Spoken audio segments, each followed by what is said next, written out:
সাবেক সফল চেয়ারম্যান, নজরপুর ইউনিয়নের জাতীয়তাবাদী দল বিএনপির সম্মানিত আহ্বায়ক জনাব জালালউদ্দিন সরকার।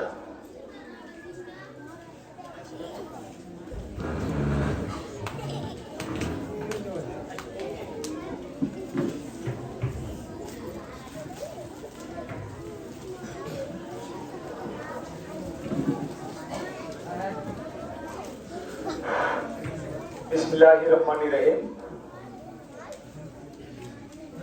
ইব্রাহিম খলিল ডিজিটাল একাডেমি আজকে 2025 সালের এসএসসি শিক্ষার্থীদের বিদায় এবং দোয়া অনুষ্ঠানের সম্মানিত সভাপতি উপস্থিত, আজকে আমাদের প্রধান মেহমান বা প্রধান বক্তা, যিনি আমাদের চর এলাকার গর্ব,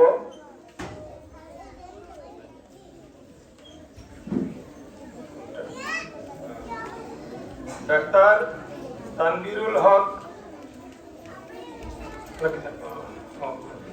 ওইটা হলো উনি,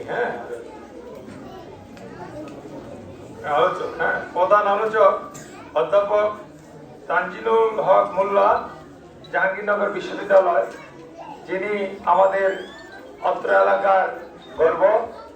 সম্মানিত বিশেষ অতিথিবৃন্দ, যার মধ্যে না বললেই নয়, আমাদের অত্যন্ত স্নেহভাজন সারোয়ার জাহাঙ্গীরনগর বিশ্ববিদ্যালয়ে অধ্যয়নরত। সে প্রতিটি শিক্ষামূলক আমাদের এলাকার প্রতিটি জনকল্যাণ কাজে, যাকে প্রতিনিধি আমরা সম্পৃক্ত পাই এবং যার উৎসাহ উদ্দীপনায় আমাদের চর এলাকা বা ঢাকাতে যারা পড়াশোনা করছে, ঢাকা বিশ্ববিদ্যালয়ে, জাহাঙ্গীরনগর বিশ্ববিদ্যালয়ে, তাদের মধ্যে একটা ইউনিটি কাজ করে। সম্মানিত যারা এই ইব্রাহিম খলিল ডিজিটাল একাডেমির শিক্ষক শিক্ষয়িত্রী, এলাকার গণ্যমান্য ব্যক্তিবর্গ, বিভিন্ন রাজনৈতিক দলের কর্মী, সম্মানিত উপস্থিতি এবং আমার আদরের ছাত্রছাত্রীবৃন্দ, সকলের প্রতি রইল আমার সালাম। আসসালামু আলাইকুম ওয়া রাহমাতুল্লাহ। আজকে আমি এই বিদ্যালয়ে এসে, আজকে প্রথম এসে আমি অভিভূত এবং আনন্দিত যে আলিপুর এই প্রত্যন্ত গ্রাম অঞ্চলে এত সুন্দর পরিবেশে এই ইব্রাহিম খলিল ডিজিটাল একাডেমি, এটা যদি কেউ না দেখে তাহলে এটা কল্পনাই করা যায় না এখানের ছাত্রছাত্রী এবং শিক্ষার পরিবেশ যে কত সুন্দর। আসলে আমি এসে অত্যন্ত আনন্দিত হয়েছি। আর বিশেষ করে এইখানে যিনি, একটা কথা না বললেই নয়, যে ইব্রাহিম খলিল এই অঞ্চল থেকে আমাদের মতিউল্লাহ ভাই স্কুলে পড়াশোনা করে তারপর সে প্রবাসে চলে গেছে।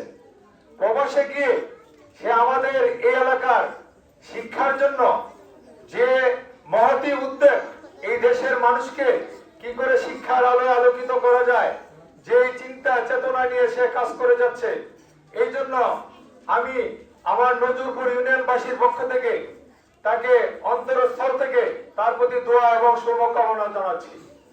আর সম্মানিত উপস্থিতি, আজকে আমি কথা অনেক বলার ছিল, আমি সময় স্বল্পতার জন্য কথা সংক্ষিপ্ত করছি। আমার আরেকটা প্রোগ্রাম আছে। আমি আজকে যারা এই ইব্রাহিম খলিল একাডেমি থেকে পরীক্ষা দিচ্ছে এসএসসি, তাদের জন্য দোয়া ও শুভকামনা জানাচ্ছি এবং সেই সাথে এই কামনা করছি আল্লাহ যেন তাদেরকে, যেই 9 জন শিক্ষার্থী পরীক্ষা দিচ্ছে, তাদেরকে যেন উত্তম ফয়সালা এবং সাহায্যের মাধ্যমে 9 জনকে ভালোভাবে কৃতকার্য করে। এই জন্য আমি সম্মানিত উপস্থিতির কাছে দোয়া চাচ্ছি। আর বিশেষ করে আরেকটি ঘোষণা, এই ইব্রাহিম একাডেমি থেকে যারা পরীক্ষা দিচ্ছে, যারা এই পরীক্ষায় কৃতকার্য হবে এবং বিভিন্ন তারা বিদ্যাপীঠে গিয়ে ভর্তি হবে। ভর্তি হওয়ার পরে তাদের নৈতিক চালচলন, তাদের শিক্ষার মান দেখে আমি মনে করি যে অন্যান্য এলাকায় যারা থেকে ওই কলেজে বা শিক্ষা প্রতিষ্ঠানে ভর্তি হবে তারা যাতে উপলব্ধি করে চর এলাকার এই অঞ্চলের মানুষ শুধু ঝগড়া বিবাদ এই নিয়ে ব্যস্ত থাকে না। এলাকার মানুষ, এই এলাকাতে সুন্দর মনের মানুষ আছে যারা এই এলাকাকে আলোকিত করার জন্য আগামী দিনে নেতৃত্ব দেওয়ার জন্য তৈরি হচ্ছে।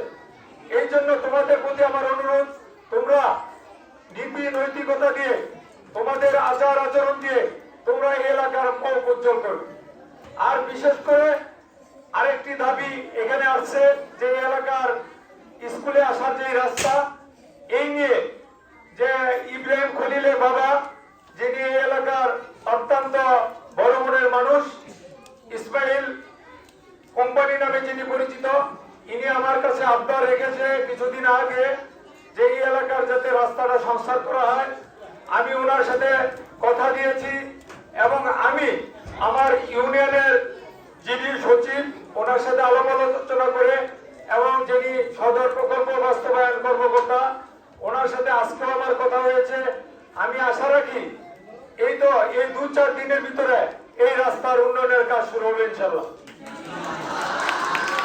আর বিশেষ করে এই স্কুল থেকে যারা পরীক্ষা দিচ্ছে তাদের যারা কৃতকার্য হবে আগামী এখানে তাদেরকে সম্বর্ধনার মাধ্যমে তাদেরকে আমি সকাল থেকে অন্তত 2-4 ঘন্টা এখানে উপস্থিত থেকে তাদেরকে তারা যারা কৃতকার্য হবে তাদেরকে আমি পুরস্কৃত করব এবং তাদের সাথে সময় কাটাবো।